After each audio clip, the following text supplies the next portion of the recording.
Hey everybody, Scoutcrafter here again. It's Wednesday, beautiful day out.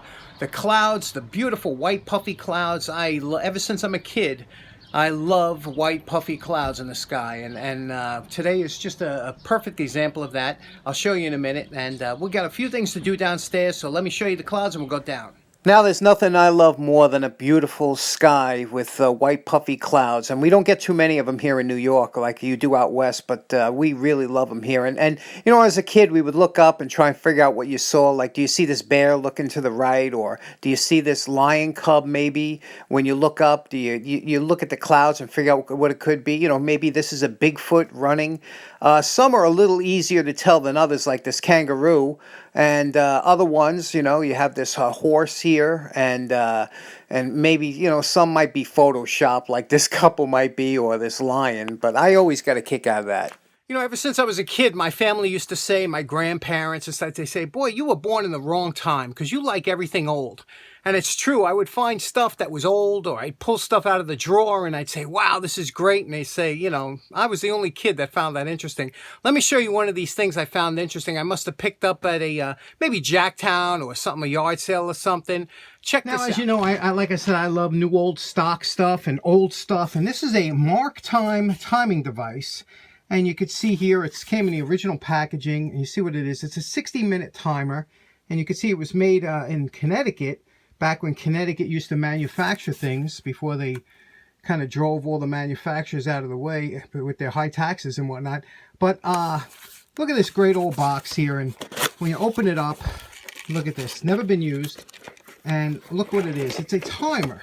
Now, today, all the timers are digital. And I got to tell you, you know, whether or not I don't trust a lot of digital stuff. But this is a mechanical timer that you could see has it has a plug in the back, and you know, this was back when it was a polarized plug, but the plug's in great shape, everything's in good shape. And what you had to do is, just like with any other timer, you turn it past 10 and then back. If you want to do 5 minutes, you would turn it past 10 then to 5. You have to go past 10, but that sets the switch. But listen to it. I'm going to go back to 15 minutes. Can you hear this? Can you hear that clicking? Yeah, so it's, you know, God knows how old this is, 60, 70 years, and it still works great. And how nice is that, you know? You don't see stuff like this anymore. I love stuff like this, you know? We would use stuff like this in the timer for photography or whatever, but when I saw this, I picked it up because I said, you know, do I need it? No. Do I want it? Yes. Now, one thing I found really interesting about this, like I said, it's a mechanical timer with a mechanical switch, and it doesn't need current or 110 to run. It works all mechanically. So I hooked it up to a lamp just to see if it would work. It works. It was the warranty card that came with it. It was good for a 1-year limited warranty, and you sent it with $1.50 to cover handling and postage.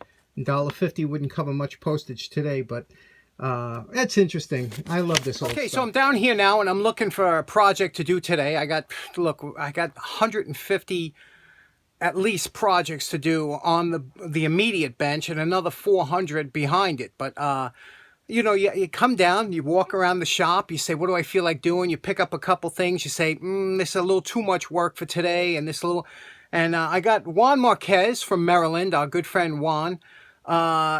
I looked in his box and I saw this pocket knife there. Let me show you. Okay, so as you know, Juan does tool restorations himself, and he does really nice work. And so when somebody that does tool restoration sends you a tool, it's because it's like either a challenge or it's something they want to see it done and they don't want to do it themselves, or whatever the case may be. But Juan really sent a box of nice stuff, and we've done a lot of them so far, and I still got some really nice things in there. But take a look at this knife here, okay? Now, this one here, it's a pocket knife. It's pretty big. It looks like almost like a Barlow, but it's like an elongated Barlow. You can see how long it is. It's a Barlow would end about there. So this has another, you know, it's almost another 1/3 longer. So you know, it's a nice knife. I don't know who makes it. It's stiff, but we can open it, and you can see what the blade looks like, right? It's totally rusted. And I can get the other one open. You know, you got to be careful. You don't want to cut yourself with a rusty knife. Being that my tetanus shots are long overdue. You know, these are always tedious because you got to get inside there and everything. You know, there's always that's caked with rust in there. But we're going to give this a shot. 357 Magdad does some really nice pocket knife restorations. You know, it takes a lot of patience. I'm not too good with patience. Let's get started, see what we can do. Okay, what I did was I quickly cleaned it up with steel wool, a Brillo, and some hand soap, you know, because I had to wash my hands anyway. And you know what? I'm always paranoid. Anytime I work on a knife, which I tend to cut myself, I always try and disinfect the knife. So I'll wipe it down with alcohol and everything, just in case you do get cut. It has less of a chance of doing any damage. But you can see we cleaned it with the Brillo, brought back some of the brass.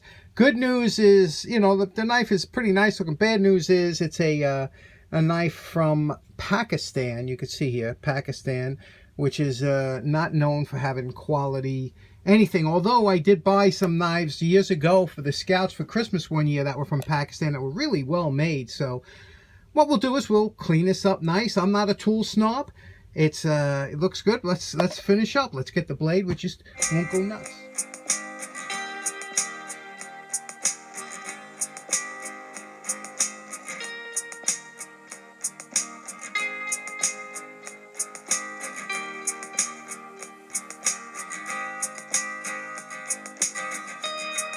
Now to try and get in the inside here, it's a little bit difficult. Sometimes you 357 Magdad uses an ice cream stick with some sandpaper. This one's a little too thin to get any sandpaper wrapped around an ice cream stick. So, you know, you fold it in half, you try and get as much as you can. But what I'm using is some lapping compound. And all that is, it's like a medium, like a grease or something, that has sand in it or grit, and the abrasive will scrape the bottom and clean it. And I cut the stick so that it'll hold some of the abrasive, and you can hear it grinding and cleaning out all that rust in there. So that we'll do that for a little while.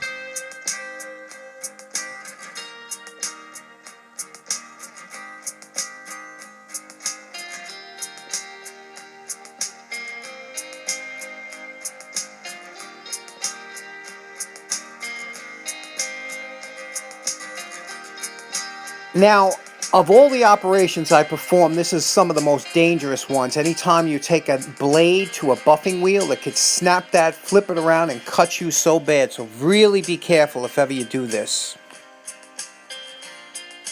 Now you know my favorite part. Remember what Juan's knife looked like before we started. And we are calling this project done. I have to tell you, I am really impressed with how this knife came out. And again, I'm no tool snob or knife snob, but look, this is a bone, probably like a cow horn or something. It's not wood. And you can see how nice the brass came out, the liners, and here's the liners, how they came out. And now the blade was ground, somebody ground it rough, but I was able to bring it back to a somewhat, you know, nice shine here, so that it and it does work well. You know, it does cut, you know, it will cut. You know, I don't have it, I never make it that sharp. This is actually a little sharper than I like. But, and here's the smaller blade, same thing. And what I did is I oiled everything. So you're going to see oil coming out. But here's the smaller blade, you can see that. And this too will pass the cut test, you know. So this one's really a nice, this was a nice project, wasn't it? Pakistan. And the model of the knife, again, you'll see oil coming up, but this is a SF, see this here? SFB 239, and again, from Pakistan. And, you know, like I said, I'm not a tool snob, but some guy took his time to make this knife, and he did a nice job. There's nothing wrong with it. It's a pleasing looking knife. It's a nice size. It's very smooth now. The way it opens and closes, you know, you can hear that. They're all tight. Everything's nice and tight on the knife. I wouldn't recommend, if you're going to use that method I did for getting the inside of the knife clean, I would not recommend it for the simple, you see down there, we were able to get all that except for the stain. It's all clean in there. But I wouldn't recommend it because it's so hard. It took me an hour to get rid of all that that sand and grind from the lapping compound. So don't use that. But it worked for this one. Anyway, nice knife. Juan, boy, I didn't think it would come out like this, huh? Very interesting. Hey, we're back upstate, and it hasn't been that long, maybe a week and a half. Look at the grass. Can you see how tall it is now? Let me show you. You can see, you know, the grass. It's pretty tall. Some of it's, you know, that's how fast it grows up here. And look how green it is, you know. It's one thing about this place up here is that it always stays nice and green because we get a lot of rain in this particular area. Again, look at the beautiful sky. Look at that, huh? Just beautiful. Okay, so we're going to start mowing, and we got a lot to do, so let's get started.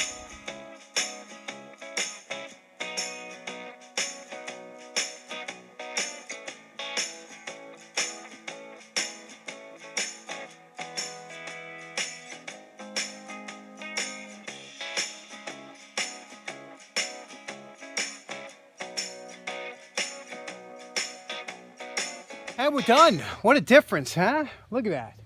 Big difference when you finish mowing, you know? Yeah, dumped a lot of bags. Now we got to work on the deck over here. What I find pretty amazing. Remember I was telling you this tree fell down? Look at it. It has a whole bunch of leaves are coming on it, you see? And this is, even though it fell down, it's growing. Isn't that something? And let me show you what will happen if I left it like this. This is, I'll show you my girlfriend's favorite tree on the property. Okay, I'm on the, this is the other half of my property. You can see over here. This is the other half. It's mostly woods. And now you see this tree here? This is that same type of tree. It fell down. And then once it fell down, the branches grew into their own type of trees. And look at them. They go all the way up there. Isn't that something? So, you know, but I want to take it down. She likes it because she thinks it's unusual, but it's a mess, you know. But look at how that fell down. A tree fell down, and from there grew up all these other trees. And these are what's called widow makers. Remember, when you go camping, the first thing you do when you look for a campsite, let's say you want to camp here, you say it's a nice open level spot. The first thing you do is look up, and you see if there's any dead branches or if the trees are okay, because you don't want to be anywhere where a tree could come down. Like, see that one there? That's what we call a widowmaker. See that branch just hanging up there? That's just waiting to come down with a good wind. So if you had a campsite over here, you'd be in trouble. Okay, here's another prime example of what we call widowmakers in the Scouts. See those two trees right here? This one and this one? Now, obviously you say, oh, here's a nice little spot here, clean these branches. But look when you look up. The first thing you see that? Now watch when we get up there. That's all dead. They're just waiting for a good breeze, and then they'll come tumbling down right over here. So, you know, that's something you always want to look up. The first thing you do is look up and get far away from that. After driving 5 hours today and mowing lawn upstate, I had to come home and mow my lawn. And I got to put the garbage out, and it's going to be a curfew tonight. Today's Monday. By the way, you see that bus there? That's the bus I used to drive. That's when I used to work for the MTA. I used to drive that bus in front of my house, and a lot of times I get to stop home, and if I had to use the bathroom or something, it was very convenient because the last stop is right there. So if there was nobody on the bus but a last stop, I would just stop in front of the house and go home. So that was very convenient. But like I said, it's a beautiful night out. I'm beat from mowing lawn all day, and I just want to sit back and smell the grass and relax. Anyway, thanks very much for tuning in. Hope you have a nice day. I want to see if anything happens for this curfew tonight. First time in New York City in a long time, all 5 boroughs. I guarantee people will be out. They don't pay attention to that stuff here. All right, thanks very much. Stay safe. Take care. Bye-bye.